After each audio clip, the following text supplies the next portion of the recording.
بسم اللہ الرحمن الرحیم۔ شروع کرتا ہوں اللہ کے پاک نام سے جو بہت بڑا مہربان نہایت رحم والا ہے۔ دوستو، بہنوں، بھائیو، بزرگوں، السلام علیکم ورحمۃ اللہ وبرکاتہ۔ تاریخ اسلام میں ہم اسلامی جنگجوؤں کی اس سیریل میں طارق بن زیاد کی 17 نمبر قسط میں ہم آپ کو خوش آمدید کہتے ہیں۔ دوستو، بہنوں، بھائیو، بزرگوں، کل ہم بیان کر رہے تھے کہ اس میدان میں، جنگجوؤں کے میدان میں تیغ زنی کے مقابلے میں ہو رہے تھے، جس میں طریف بن مالک اور وہاں کا ایک جنگجو تیغ زن آمنے سامنے تھے۔ اس کا نام روجر تھا، اور روجر انتہائی خوفناک اور انتہائی خطرناک وار کر رہا تھا، جس کے طرف سے اچانک طریف بن مالک نے اپنے حملوں میں چیختی یادوں کی سیل اور بھیانک انداز میں چڑھ جانے والے دریاؤں جیسی تیزی اور خطرناک صورتحال اختیار کر لی تھی۔ وہ دائیں بائیں سے تلوار اپنی ڈھال دونوں کے ساتھ روجر پر حملے کرنے لگا تھا، اور روجر ہر وقت تمام اور انتہائی مشکلات کا سامنا کرتا ہوا اپنی تلوار اور ڈھال پر طریف بن مالک کے حملوں کو روکنے لگا تھا۔ اس موقع پر روجر نے اپنے آپ کو صرف دفاع تک محدود کر دیا تھا، اور وہ جار جیت کے ساتھ حملہ آور ہونے کے سارے عزائم فراموش کر گیا تھا۔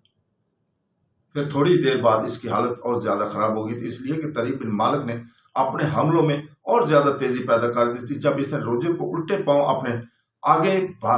بھاگنے پر مجبور کر دیا تھا، میدان میں یوں ہی روجر کو الٹنے پاؤں بھاگتا ہوا طریف اسے اس شاہ نشین کے قریب لے آیا جہاں پر ہسپانیہ کا بادشاہ اتیشہ اپنے اہل خانہ کے ساتھ بیٹھا ہوا تھا۔ وہاں آ کر طریف بن مالک نے پرجوش انداز میں اللہ اکبر کا نعرہ بلند کیا، اور اس کے ساتھ ہی اس نے اس روز سے اپنی بھاری بھرکم اور گول ڈھال روجر کے شانے پر ماری کہ روجر درد کی شدت کے بعد چیخ اٹھا اور چلا اٹھا، اور انتہائی بے بسی کے عالم میں وہ شاہ نشین کے قریب زمین پر گر گیا تھا۔ گرے ہوئے روجر پر طریف بن مالک نے اپنی ڈھال سے ایک اور وار کیا، اور اس بار اس نے اس کے سر کے پچھلے حصے کو نشانہ بناتے ہوئے ضرب لگائی، اور یہ ضرب پڑتے ہی روجر کرخ اٹھا تھا اور زمین پر لیٹ گیا تھا۔ طریف بن مالک کو ساروں پر کھڑے کسی دیودار کے پیڑ کی طرح اس کے پاس کھڑا ہو گیا، اور پھر اپنی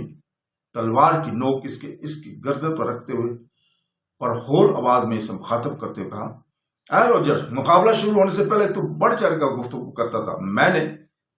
تجھے اس وقت بھی کہا تھا کہ اپنے دامن کو زیادہ نہ پھیلاؤ کہ کسی کے پاؤں تلے آ کر تم ایسا لڑکھڑاؤ کہ زمین پر گر پڑو۔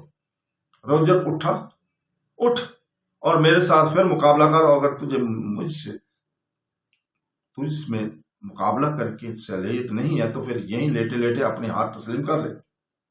روجر نے فوراً ہی اپنی تلوار اور ڈھال ایک طرف پھینک دی، اور انتہائی مایوسی اور ذلت کے عالم میں اسے طریف بن مالک کو مخاطب کرتے ہوئے کہا، اے افریقہ کے سرزمینوں کی طرف سے آنے والے اجنبی، تیرے حملہ آور ہونے کا انداز نرالا ہے۔ تیری تیغ زنی کی تربیت اور مہارت مجھ سے کہیں زیادہ اور عرفہ ہے۔ میں اس قابل نہیں ہوں کہ مزید اب تیرا سامنا کر سکوں، لہٰذا تیرے مقابلے میں اپنی شکست تسلیم کرتا ہوں۔ روجر کے ان الفاظ کے ساتھ ہی شاہ نشین پر بیٹھے اسپانیہ کے بادشاہ اتیشہ نے رازرک کو اشارہ کرنے کے ساتھ اپنی طرف بلایا، اور رازرک جب اتیشہ کے سامنے آ کھڑا ہوا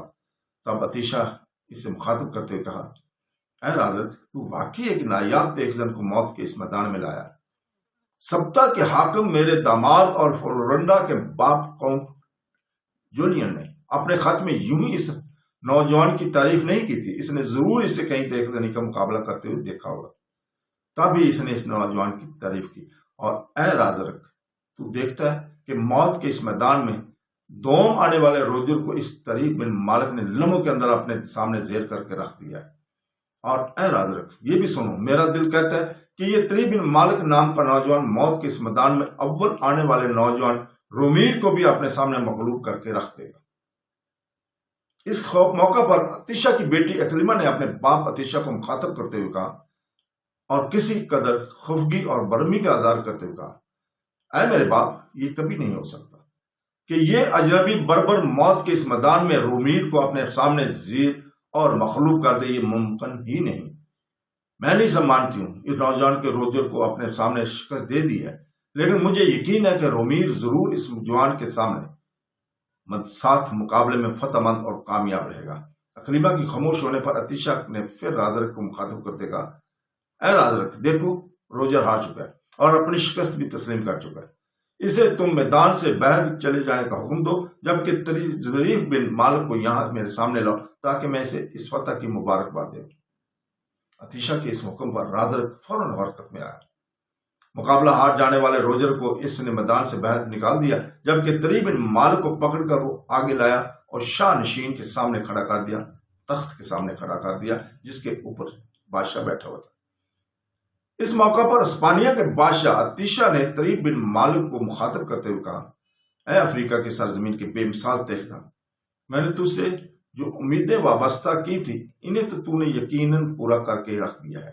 موت کے اس میدان میں تو نے کیا خوب روجر اور قابو پایا، اور لمحوں کے اندر تو نے اسے اپنے سامنے سمیٹتے ہوئے اس پر کامیابی اور فتح حاصل کر لی۔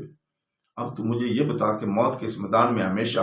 اول آنے والے نوجوان رومیر سے تو کب اور کس وقت مقابلہ کرے گا؟ کیا یہ مقابلہ کرنے کے بعد تجھے آرام کے لیے کچھ وقت درکار ہے، یا تو ابھی مقابلہ کرنا پسند کرے گا؟ عطیشہ نے اس استفار پر طری بن مالک نے اپنی چھاتی تانتے ہوئے کہا، اے بادشاہ، میں آرام اور سستانے کی ضرورت محسوس نہیں کرتا۔ وقت ضائع کیے بغیر رومیر کو میدان میں اتارا جائے تاکہ میں اس سے مقابلہ کروں اور اپنے رب کا نام لے کر اس کی حالت بھی ایسی ہی کروں جیسی میں نے اس روجر کی ہے۔ طری بن مالک کے اس جواب پر عطیشہ نے خوشی اور اطمینان کا اظہار کیا، اور پھر اس نے بلند آواز میں رازرک کو مخاطب کرتے ہوئے کہا، رومیر کو ابھی اور اسی وقت مقابلے کے لیے اتارو۔ یہ جوان دوسرا مقابلہ کرنے کے لیے کسی وقفہ اور آرام کی ضرورت محسوس نہیں کرتا ہے۔ عطیشہ کی خاموش ہونے پر اس کی نواسی اور سبتا کے حکمران کاؤنٹ جولین کی بیٹی فلورنڈا نے طری بن مالک کو مخاطب کرتے ہوئے کہا، اے طری بن مالک، تمہاری طرح میں بھی افریقہ ہی کی رہنے والی ہوں، اس لحاظ سے تم میرے ہم وطن ہو، اور اس بنا پر میں تمہیں اپنا ہم وطن بھائی کہہ کر پکاروں گی۔ سو اے میرے ہم وطن بھائی، تو نے اس مقابلے روجر کو مغلوب کر کے کمال کر دکھایا ہے۔ جس طرح اپنے خط میں میرے باپ نے تمہاری تعریف کی تھی، اس کے مطابق مجھے امید تھی کہ تم ضرور مقابلے کے اس میدان میں غیر معمولی جرت اور ذہانت کا مظاہرہ کرو گے۔ لہٰذا اے میرے ہم وطن بھائی، تمہاری اس کامیابی اور تمہاری اس فتح مندی پر میں تمہیں دلی مبارکباد پیش کرتی ہوں، اور تمہاری اس فتح بندی پر میں خوشی اور مسرت کا اظہار کرتی ہوں۔ فلورنڈا کے اس الفاظ پر اس کی حسین اور اس سے چھوٹی اس کی خالہ اور ہسپانیہ کی بادشاہ عطیشہ کی حسین بیٹی اکلیمہ نے اس کی طرف گھورتے ہوئے خفگی اور غصے کا اظہار کیا تھا، لیکن فلورنڈا نے اکلیمہ کی اس خفگی اور غصے کی کوئی اہمیت نہ دی، اور وہ اسی خوش دلی سے مسکراتے ہوئے کہہ کے لگاتے ہوئے طری بن مالک کے ساتھ گفتگو کرتی رہی تھی۔ اپنی بیٹی اکلیمہ کی اس غضبناک اور غسیلی طبیعت کو اسپانیہ کے بادشاہ عطیشہ نے بھی دیکھ لیا تھا، محسوس کر لیا تھا، لہذا اس نے فوراً دخل اندازی کی اور اس معاملے کو رفع دفع کرانے کے لیے اس نے طری بن مالک کو مخاطب کرتے ہوئے کہا، اے ابن مالک، اب تم پھر ایک بار میدان میں جا کر کھڑے ہو جاؤ اور رومیر کے میدان میں اترنے کا انتظار کرو۔ تمہارے اس مقابلے کو میدان میں بیٹھے ہوئے لوگ پہلے مقابلے سے بھی زیادہ دلچسپی اور شوق سے دیکھیں گے، اس لیے کہ رومیر اسپانیہ کا وہ نوجوان ہے جو موت کے اس میدان میں ہونے والے مقابلوں میں ہمیشہ اول ہی آتا رہا ہے۔ عطیشہ کے کہنے پر طری بن مالک ایک بار پھر میدان کے وسط میں جا کر کھڑا ہو گیا تھا اور رومیر کا انتظار کرنے لگا تھا۔ تھوڑی ہی دیر بعد رومیر میدان میں اترا۔ وہ اپنے سر پر کلگی دار چمکتا ہوا آئینی خود رکھے ہوئے تھا، اپنے شانوں پر اس نے پیتل کے خول چڑھا رکھے تھے،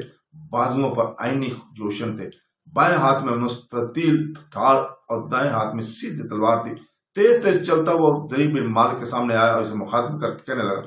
اے افریقہ کے بربر، اپنے سردار رازرک نے مجھے تمہارے متعلق تفصیل سے بتایا کہ تم افریقہ میں مسلمانوں کے حکمران موسیٰ بن نصیر کے ایک نامور جرنیل ہو۔ اس کے علاوہ موت کے اس میدان میں تم نے اپنے سامنے روجر کو مغلوب اور زیر کر کے یہ ثابت کر دیا کہ تم کوئی عام اور معمولی تیغ زن نہیں ہو، بلکہ ان مہیب اور ہولناک تیغ زنوں میں سے ایک ہو جو اپنے دشمن اور اپنے مقابل کو مغلوب کرنے کا فن جانتے ہیں۔ اے ابن مالک، موت کے اس میدان میں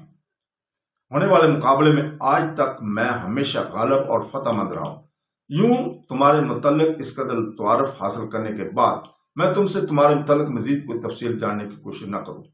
بلکہ میں تم سے یہ کہوں گا کہ آؤ موت کے اس میدان میں مقابلے کی ابتدا کرتے ہیں اور دیکھیں کہ کون غالب اور کون مغلوب رہتا ہے۔ اس کے ساتھ ہی رومیل اور طری بن مالک ایک دوسرے پر حملہ آور ہو گئے تھے۔